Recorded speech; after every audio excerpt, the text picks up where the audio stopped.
mu doon luy amal njëriñ askan wi. incha allah alors waxtaan bi Ousmane xam naa ne fi ñu koy dooree umpul leen ndax gis nga démb ak tey à rappeler que JPS bu ñu ko waxee ça parle de Pastef mais démb ci ngoon am loo xamante ni moom la ñu gontoo le président de la République génne benn lettre ñu baree bari di poser une question est-ce que c'est authentique ndax lan degré mbetteel bi nga xam ne peut-être lettre bi am na ko est-ce que même mbetteel googu noonu yow moom nga am mais tamit lan lañ leen def réellement ci benn parti Pastef bi rawatina ñi nga xam ñoo ngeen bokkal bureau moo di JPS. waaw Babacar déjà man je pense que acte bi am démb aboutissement la wala processus la lu commencé déjà parce que lu am solo mooy.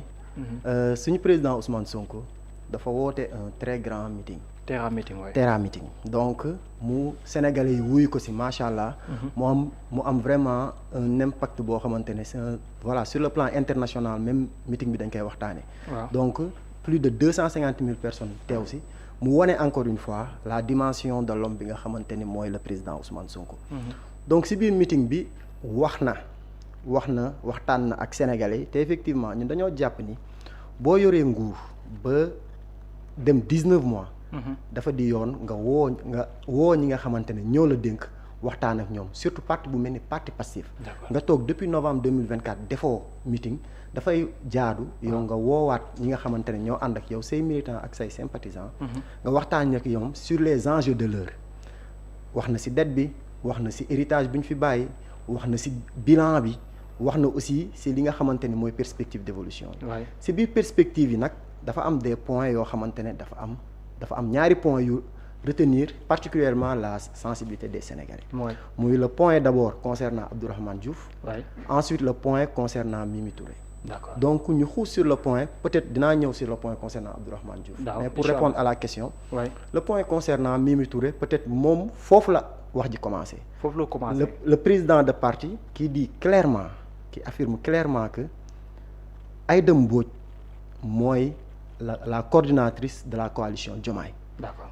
te Pastef c'est un parti bi nga xamante ne la coalition s'est tournée autour de lui s'est tournée autour du parti Pastef parce que Babacar dafay laaj des fois ñu teg lépp li may wax ñu tekki schéma yi tëggaat ko xam nga lu tax parce que nan la coalition Diomaye président formé woo les gens ont l'habitude de s'attarder sur le nom Diomaye président alors que c'est pas ça le plus important xam nga lan moo gën a am importance surtout bi coalition moo am importance coalition mooy lan ay parti ay mouvement yoo xamante ne ay entités yu dajaloo.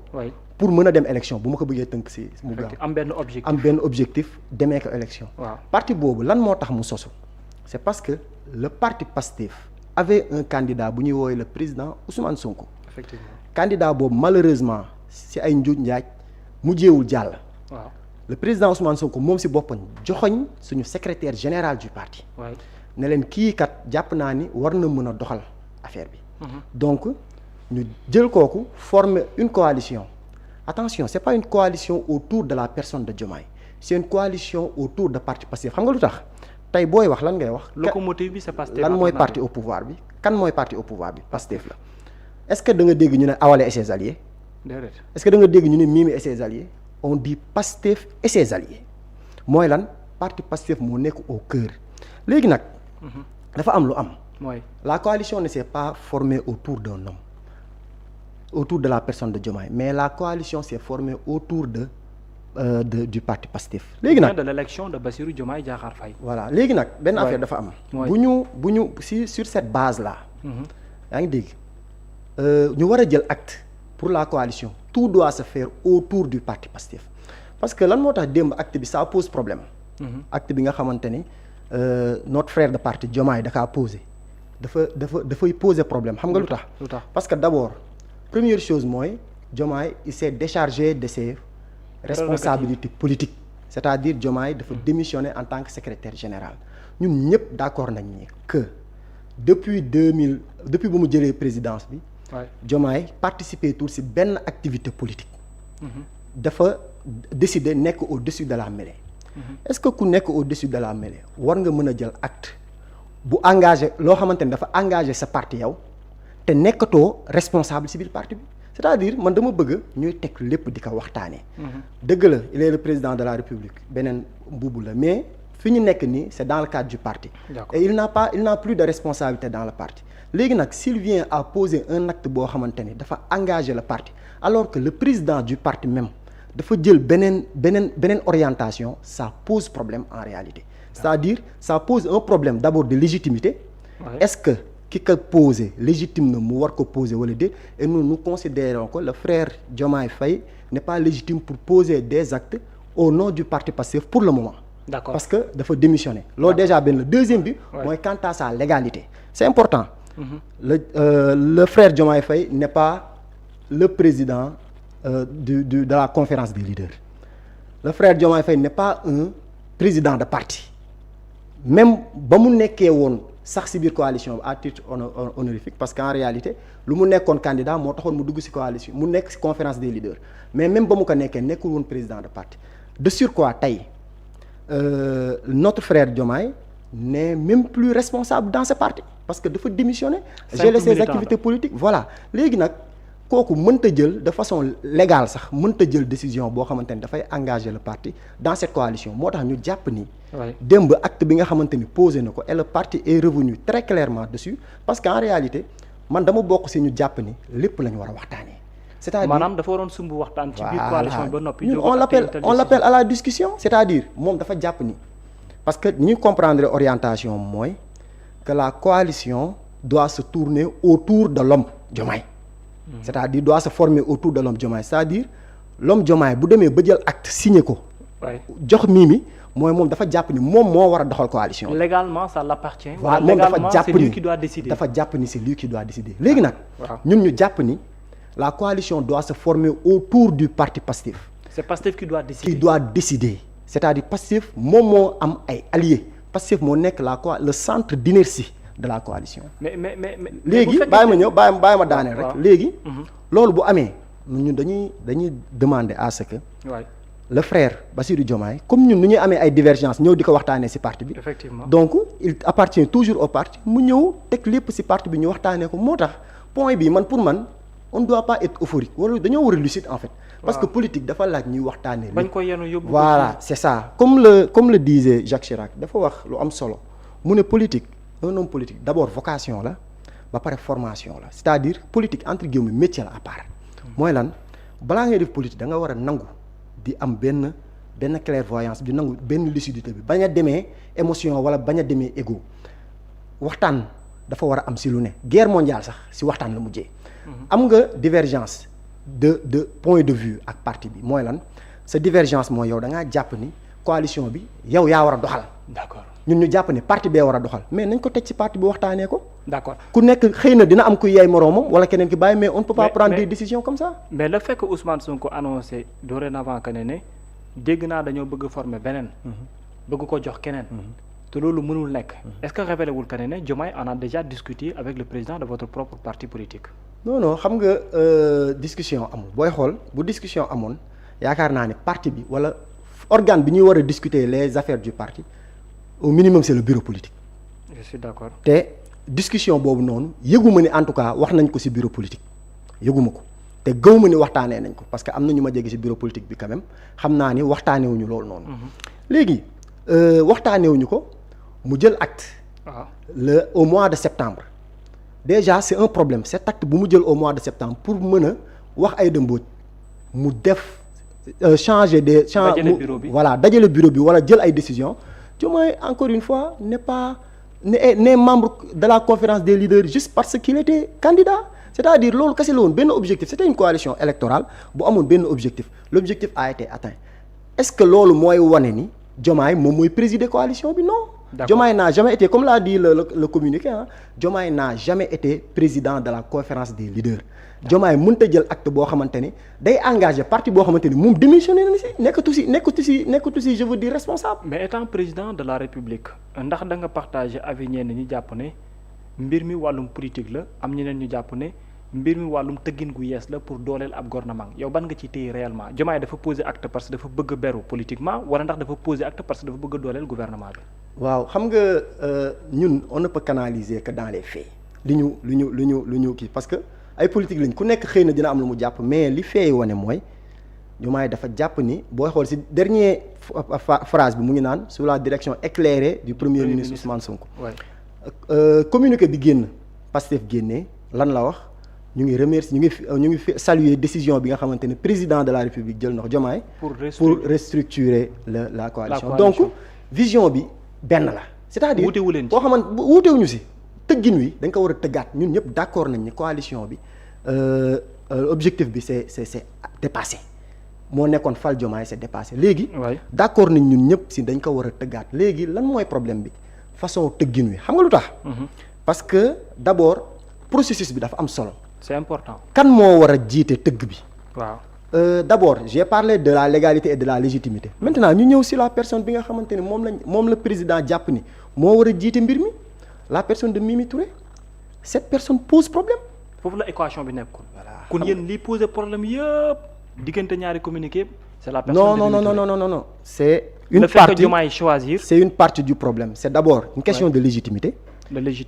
waru ko jàpp ñu ne am na légitimité pour poser acte boobu noonu je parle au frère Diomaye donc jàpp nañu ne am na légalité parce que nekkul le président de la conférence des leaders ba war a mën a teg acte donc légitimité et légalité wax nañ si ba pare donc c'est très clair ñu dem maintenant si Mimi Touré bi nga xamante ni la personne de Mimi Touré bu mu bëgg a dénk yëf yi ñu ñëw parce que il faut souvent qu'on consulte l'histoire comme le disait un savant donc souviens-toi le souvenir est plein d'enseignements utiles dans ces replis il y a de quoi désaltérer l'élite et ceux qui viennent boire lan moo am solo si loolu suñu delloo ginnaaw mooy Mimi Touré dafa nekk une comptable du bilan de Macky Sall pendant 10 ans la nekk si pouvoir Macky Sall 2022 la Mimi Touré génn si pouvoir Macky Sall nan la si génnee Mimi Touré xam nañ ba muy génn c'était parce que Macky nanguwu ko def président de l'Assemblée nationale Mimi Touré gedd dem Mimi Touré àndul ak ñun et c'est Mimi Touré même qui disait que je ne détiens pas le carnet d'adresse de Sweet Beauté jamono ba xeex bi di metti ñu dem Mimi Touré dem coalition bàyyil ma ñëw dinaa si ñëw Mimi Touré dem coalition Mimi malheureusement mu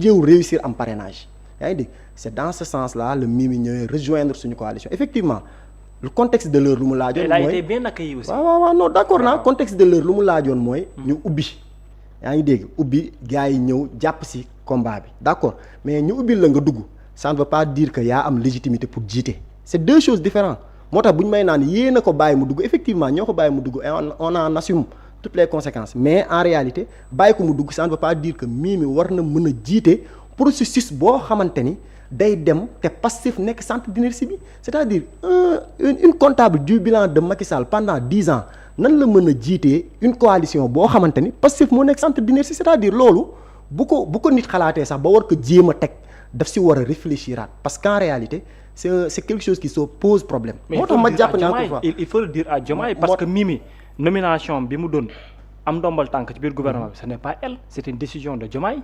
ndombal tànk gi mu fas yéene amaat tamit ce n'est pas elle c'est une décision de Diomaye. moo tax man je dis encore une fois. il faut que ñuy waxtaanee mbir yi.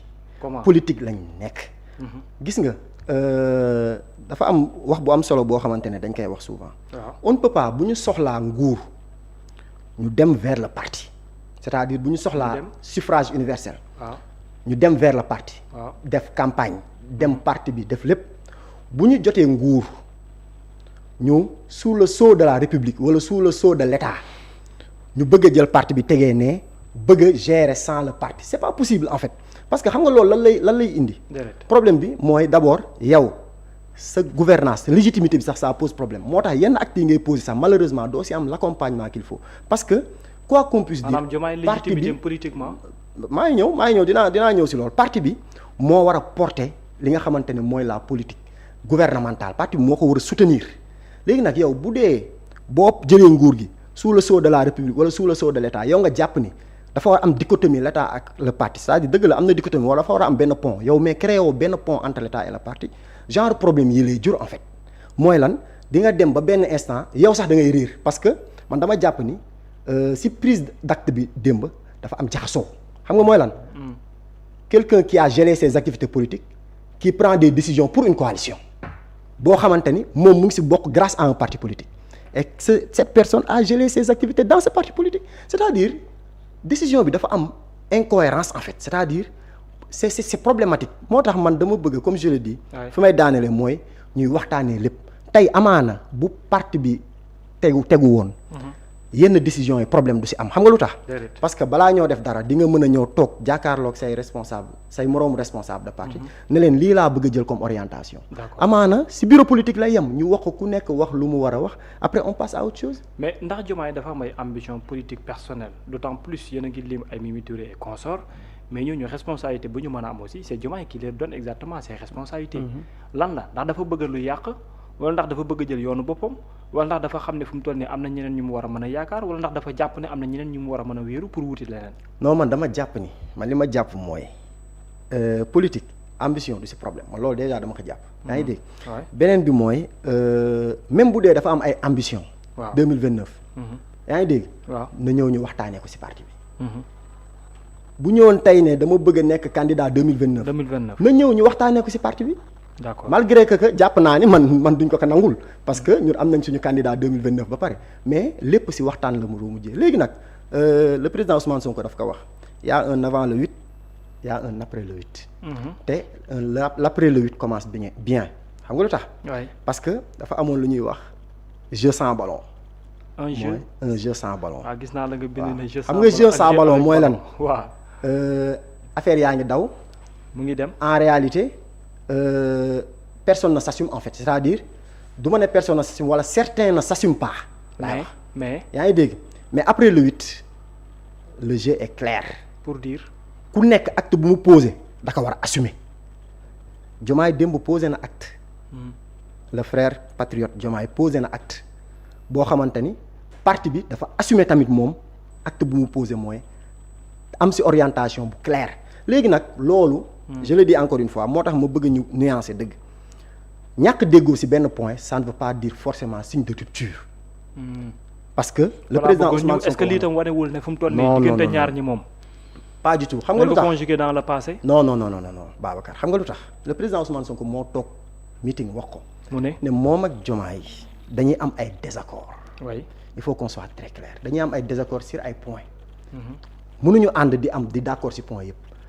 dañu leen d'accordal que ni point bii nii point de désaccord la en aucun cas mën na jur rupture point boo xamante ne désaccord lañ ci am te dañ ko war a waxtaane te dañ koy waxtaanee jamono ji en fait loolu moo am ñu waxtaanee ko régler ko jàll ci leneen parce que xam nga lan moo gën a am bon ci politique fuir le débat c'est-à-dire problème am na damay bañ rupture am damay bañ kii ba nga daw débat boobu noonu benn sac la en fait boo xamante ne da nga koy sol ay déchets da ngay dem ba benn jour loolu day exploser comprendre parce qu'en réalité li am mooy boo leen d'accordul ci benn mbir da ngeen ko war a toog waxtaanee ko en aucun moment war na mën a nekk ci une rupture moo tax bu may gis ci réseaux sociaux yi depuis démb ñu naan waaw affaire yi nelawuñu bu baax rupture am na non c'est un désaccord parmi tant d'autres léegi nag képp ku ciy jël responsabilité di ci poser acte. da nga koy assumer jusqu'au bout. c'est aussi simple que ça. loolu avertissement la wala.